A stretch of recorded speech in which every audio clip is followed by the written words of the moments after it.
बहू कहाँ मर गई? अंदर से आवाज, जिंदा हूँ माँ जी। तो फिर मेरी चाय क्यों अभी तक नहीं आई? कब से पूजा करके बैठी हूँ, ला रही हूँ माँ जी। बहू चाय के साथ भजिया भी ले आई। सास ने कहा, तेल का खिलाकर क्या मारोगी? बहू ने कहा, ठीक है माँ जी, ले जाती हूँ। सास ने कहा, रहने दे, अब बना दिया है तो खा लेती हूँ। सास ने भजिया उठाई और कहा, कितनी गंदी भजिया बनाई है तुमने। बहू, माँ जी मुझे कपड़े धोने हैं, मैं जाती हूँ। बहू दरवाजे के पास छिपकर खड़ी हो गई। सास भजिए पर टूट पड़ी और पूरी भजिया खत्म कर दी। बहू मुस्कुराई और काम पर लग गई। दोपहर के खाने का वक्त हुआ। सास ने फिर आवाज लगाई, कुछ खाने को मिलेगा? बहू ने आवाज नहीं दी। सास फिर चिल्लाई, भूखे मारोगी क्या? बहू आई, सामने खिचड़ी रख दी। सास गुस्से से, ये क्या है? मुझे इसे नहीं खाना, इसे ले जाओ। बहू ने कहा, आपको डॉक्टर ने दिन में खिचड़ी खाने को कहा है, खाना तो पड़ेगा ही। सास मुंह बनाते हुए, हाँ तू मेरी माँ बन जा। बहू फिर मुस्कुराई और चली गई। आज इनके घर पूजा थी। सुबह बहू 4 बजे से उठ गई। पहले स्नान किया, फिर फूल लाई, माला बनाई, रसोई साफ की, पकवान और भोज बनाया। सुबह के 10 बज गए। अब सास भी उठ चुकी थी। बहू अब पंडित जी के साथ भगवान के वस्त्र तैयार कर रही थी। आज ऑफिस की छुट्टी भी थी। उनके पति भी घर पर थे। पूजा शुरू हुई। सास चिल्लाती, बहू ये नहीं है, वो नहीं है। बहू दौड़ी दौड़ी आती और सब करती। अब दोपहर के 3 बज गए थे। आरती की तैयारी चल रही थी। पंडित जी ने सबको आरती के लिए बुलाया और सबके हाथों में थाली दी। जैसे ही बहू ने थाली पकड़ी, थाली हाथों से गिर पड़ी। शायद भोज बनाते हुए बहू के हाथों में तेल लगा था, जिसे वो पोंछना भूल गई थी। सारे लोग तरह तरह की बातें करने लगे। कैसी बहू है, कुछ नहीं आता, एक काम भी ठीक से नहीं कर सकती, ना जाने कैसी बहू उठा लाए, एक आरती की थाली भी संभाल नहीं सकी। उसके पति भी गुस्सा हो गए, पर सास चुप रही, कुछ नहीं कहा, बस यही बोल के छोड़ दिया, सीख रही है, सब सीख जाएगी धीरे धीरे। अब सबको खाना परोसा जाने लगा। बहू दौड़ दौड़ के खाना देती, फिर पानी लाती। करीब 70-80 लोग हो गए थे।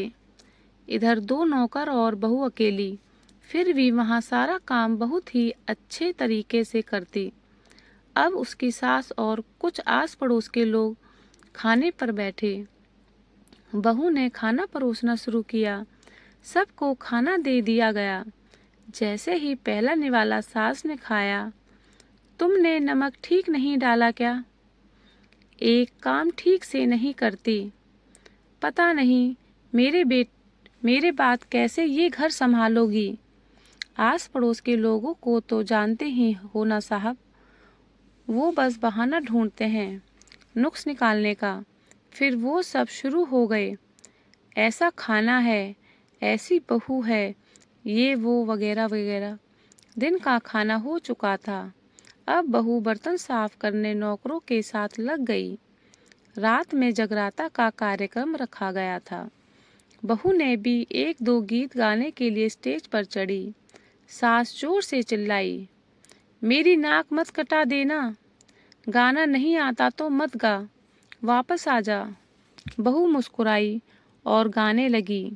सब ने उसके गाने की तारीफ की, पर सास मुंह फुलाते हुए बोली, इससे अच्छा तो मैं गाती थी जवानी में, तुझे तो कुछ भी नहीं आता। बहू मुस्कुराई और चली गई। अब रात का खाना खिलाया जा रहा था। उसके पति के ऑफिस के दोस्त साइड में ही ड्रिंक करने लगे। उसका पति चिल्लाता, थोड़ा बर्फ लाओ, तो सास चिल्लाती, यहाँ दाल नहीं है। फिर चिल्लाता, कोल्ड ड्रिंक नहीं है, पापड़ ले आओ। इधर उधर आखिरी में उसके पति की शराब गिर पड़ी। उसके एक दोस्त पर और बोतल टूट गई। पति गुस्से में 2 झापड़ अपनी पत्नी को लगाते हुए कहता है, जाहिल कहीं की, देख कर नहीं कर सकती, तुझे इतना भी काम नहीं आता। सारे लोग देखने लगे। उसकी पत्नी रोते हुए कमरे की तरफ दौड़ी। फिर उसके दोस्तों ने कहा, क्या यार, पूरा मूड खराब कर दिया। यहाँ नहीं बुलाया होता, हम कहीं और पार्टी कर लेते। कैसी अनपढ़ गंवार बीबी ला रखी है तूने। उसे तो मेहमानों की इज्जत और काम करना तक नहीं आता। तुमने तो हमारी बेइज्जती कर दी। अब आस पड़ोस की औरतें को और बहाना मिल गया था। वो कहने लगी, देखो क्या कर दिया तुम्हारी बहू ने, कोई काम भी नहीं है। मैं तो कहती हूँ अपने बेटे की दूसरी शादी करा दो, छुटकारा पाओ इस गंवार से। सास उठी और अपने बेटे के पास जाकर उसे थप्पड़ मारा और कहा, अरे नालायक, तुमने मेरी बहू को मारा, तेरी हिम्मत कैसे हुई, तेरी टांग तोड़ दूंगी। उसके बेटे के दोस्त कुछ कहने ही वाले थे कि उसकी माँ ने घूरते हुए कहा, चुप, बिल्कुल चुप, यहाँ दारू पीने आए हो, जबकि पता है आज पूजा है और तुम्हें पार्टी करनी है। कैसे संस्कार दिए हैं तुम्हारे माता पिता ने, और किसने मेरी बहू को जाहिल बोला। जरा इधर आओ, चप्पल से मारूंगी अगर मेरी बहू को किसी ने शब्द भी कहा तो। अरे पापी, तूने उस लड़की को बस इसलिए मारा कि तेरी शराब टूट गई।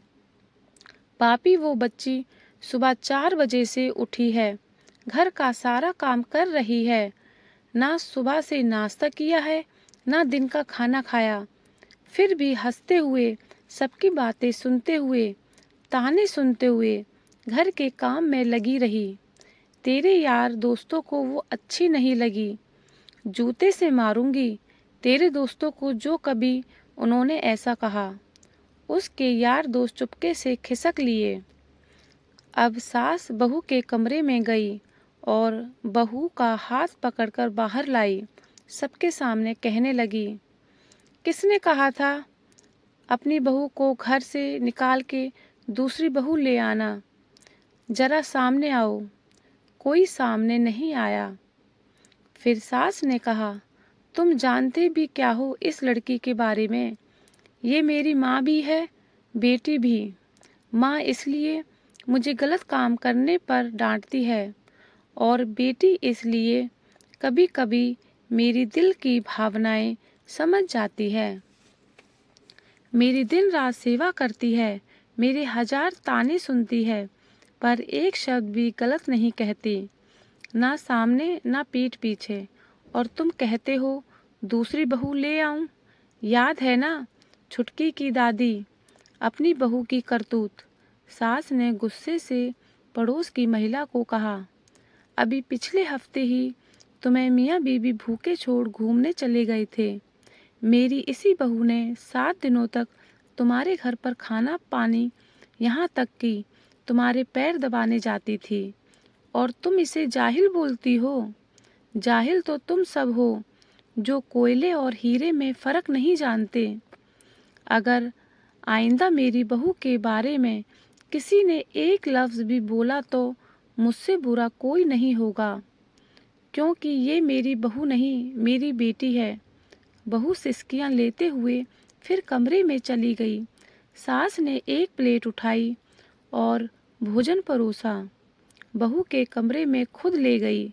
सास को भोजन लाते देखा तो बहू ने कहा, अरे माँ जी, आप क्या कर रही हो, मैं खुद ले लेती। सास ने प्यार से ताना मारते हुए कहा, डर मत, इसमें जहर नहीं है, मार नहीं डालूंगी तुझे। तुझे नई सास चाहिए होगी, पर मुझे अभी भी तू ही मेरे घर की बहू चाहिए। बहू ने अपनी सास को रोते हुए गले से लगा लिया। सास भी रो दी पहली बार और कहा, चल खाना खा ले।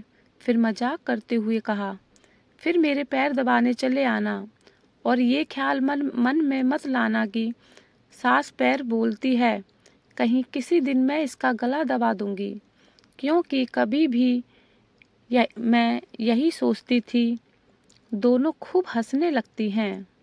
कुछ रिश्ते बहुत मीठे होते हैं, बस बातें कड़वी होती हैं। थैंक यू दोस्तों।